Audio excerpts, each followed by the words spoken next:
성도 여러분 안녕하십니까? 2025년 6월 14일 토요 새벽 말씀 함께 나누겠습니다. 함께 나누실 하나님 말씀은 역대상 16장 1절에서 22절까지입니다. 본문은 언약궤를 예루살렘에 안치한 후 하나님께 경배드리는 다윗의 모습이 기록되어 있습니다. 본문을 통해서 성도는 주님의 교회를 사랑해야 함과 주님을 찬양으로 영광 돌려야 함에 대해서 묵상하겠습니다. 첫째 묵상할 내용은 성도는 주님의 교회를 사랑해야 한다는 것입니다.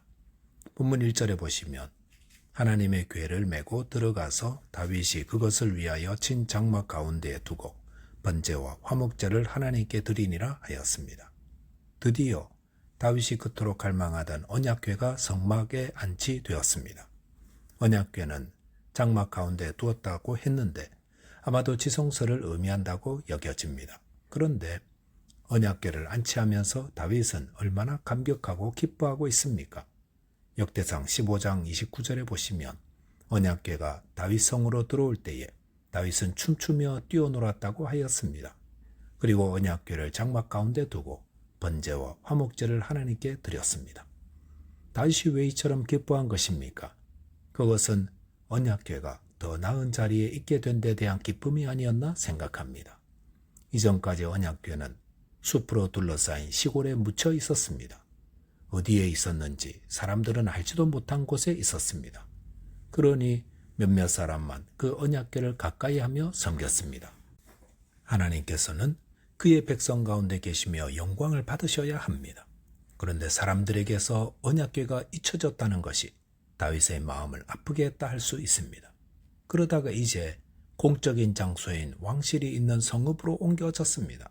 그리고 다윗성의 가장 중앙에 위치하게 되었고 모든 사람들이 나올 수 있게 되었습니다. 이제서야 언약궤는 제자리에 찾아왔던 것입니다. 이런 이유 때문에 다윗은 언약궤가 다윗성에 들어오는 것을 보고 그토록 기뻐했다 할 수 있습니다. 성도는 이런 다윗의 마음을 본받아야 합니다. 다윗이 하나님의 언약궤를 사랑하였듯 주님의 교회를 사랑해야 한다는 것입니다. 주님의 교회는 주님을 머리로 하는 주님의 몸입니다. 이 교회를 중심으로 하나님을 섬기고 또 서로의 신앙을 격려하고 세워주어야 합니다. 그러므로 성도들은 주님의 교회를 사랑하며 섬겨야 합니다. 주님의 교회를 돌보는데 함께 헌신해야 합니다. 혹 교회를 소수의 사람들만 돌보고 헌신하고 있지 않은지 돌아보아야 합니다. 예배만 드리는 것으로 성도의 의무를 다한 것으로 생각해서는 안 됩니다. 이 교회는 나를 낳아준 어머니 같은 곳입니다. 영적 산실입니다. 그러므로 이 교회가 초라해지지 않도록, 잊혀지지 않도록 교회를 세우는데 함께 힘을 모아야 합니다. 본문 2절에 보시면 다윗이 번제와 화목제 드리기를 마치고 여호와의 이름으로 백성에게 축복하고 이스라엘 무리 중 남녀를 막론하고 각 사람에게 떡 한 덩이와 야자 열매로 만든 과자와 건포도로 만든 과자 하나씩을 나누어 주었더라 하였습니다. 다윗은 언약궤를 다윗성에 안치하고 번제와 화목제를 드린 후 여호와의 이름으로 백성에게 축복하였습니다.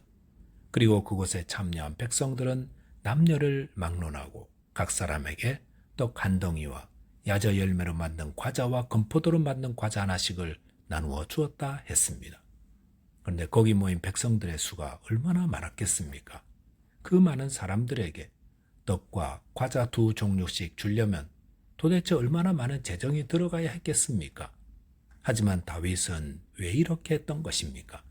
그것은 하나님을 섬김으로 기쁨과 영광으로 충만한 자는 관대함으로 그것을 나타내기 때문입니다.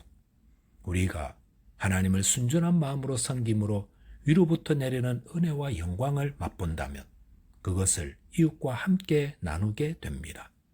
사도행전 2장 46절에 보시면 초대교회 성도들은 날마다 마음을 같이하여 성전에 모이기를 힘쓰고 집에서 떡을 떼며 기쁨과 순전한 마음으로 음식을 먹었다고 했습니다. 초대교회 성도들의 삶은 함께 모여 예배하고 떡을 떼며 나누며 함께 먹는 것이었습니다. 이것이 순전한 교회의 모습입니다. 이 순전한 교회의 모습이 다윗 시대에도 있었고 초대교회도 있었던 것입니다. 바른 예배를 드린 자는 관대해집니다. 그 기쁨을 나누는 자가 됩니다. 저와 여러분이 주님의 교회를 사랑하되 순전한 마음으로 하나님을 섬기며 그 기쁨을 나누는 자 되시기 바라겠습니다. 둘째로 묵상할 내용은 성도는 찬양으로 하나님을 경배해야 한다는 겁니다. 본문 4절에 보시면 또 레위 사람을 세워 여호와의 궤 앞에서 섬기며 이스라엘 하나님 여호와를 칭송하고 감사하며 찬양하게 하였으니라고 했습니다. 여기 보면 다윗이 하나님의 언약궤를 다윗성에 무사히 안치한 후 어떻게 하나님을 섬겼는지를 기록하고 있습니다. 다윗은 레위 사람을 세웠습니다.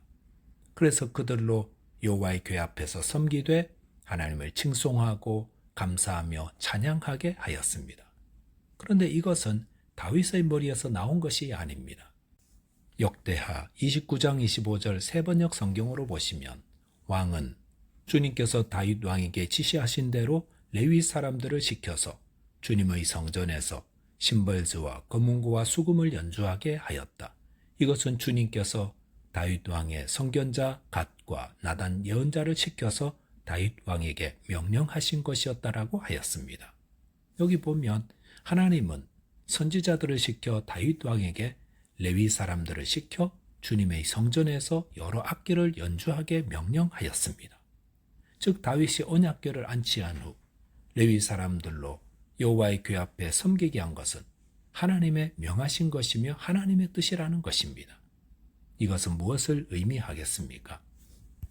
하나님은 그의 백성들이 하나님을 섬기며 경배할 때에 하나님을 칭송하고 감사하며 찬양하며 섬기기 원하신다는 것입니다.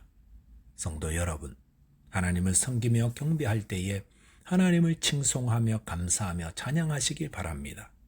칭송은 무엇입니까? 그것은 기억하다, 기념하다의 뜻입니다.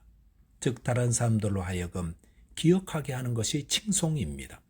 즉 하나님께서 과거 이스라엘에게 베푸신 은총을 노래하여 이스라엘 백성들로 그것을 기억하고 감사하게 하는 것, 이것이 칭송입니다. 본문 15절에 보시면 너희는 그의 언약 곧 천대에 명령하신 말씀을 영원히 기억할지어다 라고 하였습니다. 그러면서 16절 이하에서 아브라함과 이삭과 야곱에게 행하신 언약들을 하나님께서 얼마나 신실하게 응답하셨는지를 노래하고 있습니다. 자, 그런데 아브라함과 이삭과 야곱 때 일이라면 도대체 언제적 이야기입니까? 수천 년 전의 이야기 아닙니까? 그리고 그 이야기 모르는 사람이 없습니다. 그런데도 이렇게 오래되고 너무 잘 알려져 있는 이야기인데도 또다시 하나님의 하신 일을 노래하며 칭송하는 것입니다. 성도 여러분, 하나님을 칭송하되 하나님의 하신 일을 이야기하며 기억하며 감사하시기 바랍니다. 또한 감사한다고 했습니다. 감사한다는 말에는 고백의 의미가 있습니다. 즉 하나님이 행하신 사역에 대해 또 하나님의 거룩한 속성에 대해 선포하는 것입니다. 7절 8절 보시면 그날에 다윗이 아삭과 그의 형제를 세워 먼저 여호와께 감사하게 하여 이르기를 너희는 여호와께 감사하며 그의 이름을 불러 아뢰며 그가 행하신 일을 만민 중에 알릴지어다 라고 하였습니다. 성도 여러분, 하나님께서 행하신 모든 일을 감사하는 것은 마땅한 일입니다. 하나님은 온 우주를 다스리시는 통치자이십니다. 이 거대한 우주가 한치의 오차도 없이 질서 있게 유지되는 것은 하나님께서 놀라운 지혜와 권능으로 돌보시고 다스리고 계시기 때문입니다. 그러므로 이 우주를 바라보면서도 우리는 하나님의 지혜와 능력과 행하신 일에 대해 찬양하며 감사하지 않을 수 없습니다. 또한 하나님을 찬송하라 하였습니다. 찬송은 하나님을 믿는 우리 모든 사람들의 마땅히 행할 바입니다. 시편 제일 마지막 장 150편 제일 마지막 절 6절에서는 호흡이 있는 자마다 여호와를 찬양할지어다 할렐루야 라고 하였습니다. 시편 1편 1절은 복 있는 사람에 대해 기록하고 마지막 150편 마지막 절은 찬양할지어다라고 하나님을 찬양합니다. 즉 하나님의 복을 받은 성도들은 하나님을 찬양해야 한다는 것입니다. 찬양은 성도들의 마땅한 바입니다. 찬양은 하나님의 탁월하신 특징과 행하신 바를 소리 높여 노래하는 것입니다. 본문 9절에서는 그에게 노래하며 그를 찬양하고 그의 모든 기사를 전할지어다라고 하였습니다. 저와 여러분이 하나님을 섬기되 하나님을 칭송하고 감사하고 찬양하는 자 되시기 바라겠습니다. 기도하겠습니다. 하나님 아버지, 저희에게 허락하신 이 교회를 사랑하며 섬기게 해 주옵소서. 또한 주님을 경배하되 주님을 칭송하고 감사하고 찬양함으로 하나님을 경배하게 해 주옵소서. 예수 그리스도 이름으로 기도하옵나이다. 아멘. 오늘도 믿음 안에서 승리하는 하루 되시기 바라겠습니다. 감사합니다.